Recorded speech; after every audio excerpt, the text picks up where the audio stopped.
इतिहास में कुछ नाम ऐसे होते हैं जो सिर्फ किताबों के पन्नों तक सीमित नहीं रहते। वे नाम समय की रगों में बहते हैं और हर पीढ़ी को साहस की परिभाषा सिखाते हैं। 1857 का भारत, हर तरफ भय, अन्याय और गुलामी की जंजीरें। अंग्रेजी सत्ता अपने चरम पर थी और भारतीय आत्मसम्मान लगभग टूट चुका था।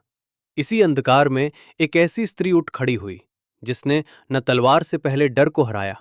वो न केवल एक रानी थी, वो एक योद्धा थी, वो एक मां थी, और वो स्वतंत्रता की पहली चिंगारी थी।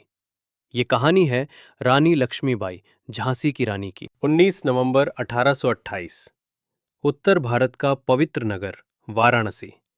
यही जन्म हुआ एक मराठा ब्राह्मण परिवार में एक कन्या का, जिसका नाम रखा गया मणिकर्णिका। घर में सब उसे प्यार से कहते थे मनु। मनु के पिता मोरोपंत तांबे पेशवा बाजीराव के दरबार से जुड़े थे। अनुशासन, सम्मान और वीरता मनु को विरासत में मिली, लेकिन बचपन में ही उसकी मां का देहांत हो गया। इस दुख ने मनु को मजोर नहीं और मजबूत बना दिया। कम उम्र में ही उसने समझ लिया था, जीवन संघर्ष है और संघर्ष से भागना हार होती है।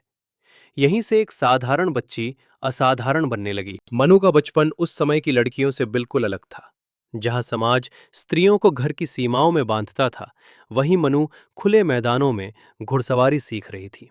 तलवारबाजी, भाला चलाना, कुश्ती और निशानेबाजी, ये सब उसकी दिनचर्या का हिस्सा बन चुके थे।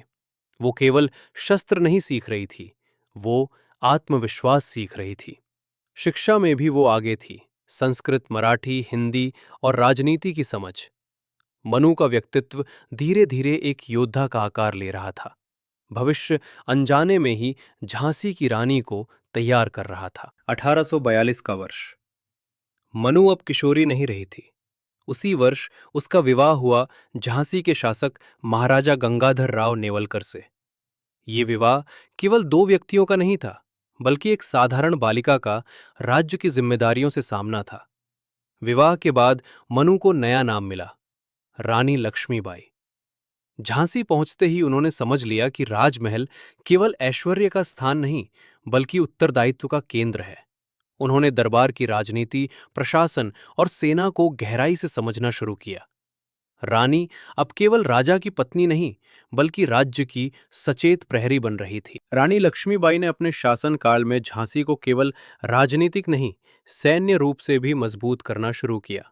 वे नियमित रूप से सेनाओं की समीक्षा करती थीं, घुड़सवारी और शस्त्र अभ्यास जारी रखा। जनता के बीच उनकी छवि एक न्यायप्रिय शासक की थी। वे सीधे आम लोगों की समस्याएं सुनती थीं। रानी जानती थीं, अंग्रेज केवल व्यापार के लिए नहीं, बल्कि सत्ता के लिए आए हैं।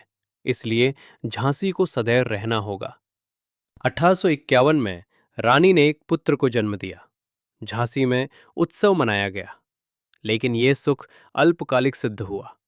कुछ ही महीनों में पुत्र का निधन हो गया। ये आघात रानी के लिए अत्यंत पीड़ादायक था। कुछ समय बाद महाराजा गंगाधर राव भी गंभीर रूप से बीमार पड़ गए। मृत्यु से पूर्व उन्होंने दत्तक पुत्र दामोदर राव को राज्य का उत्तराधिकारी घोषित किया। रानी ने यह निर्णय पूरे आत्मविश्वास से स्वीकार किया। राजा की मृत्यु के बाद अंग्रेजों ने अपना असली चेहरा दिखाया।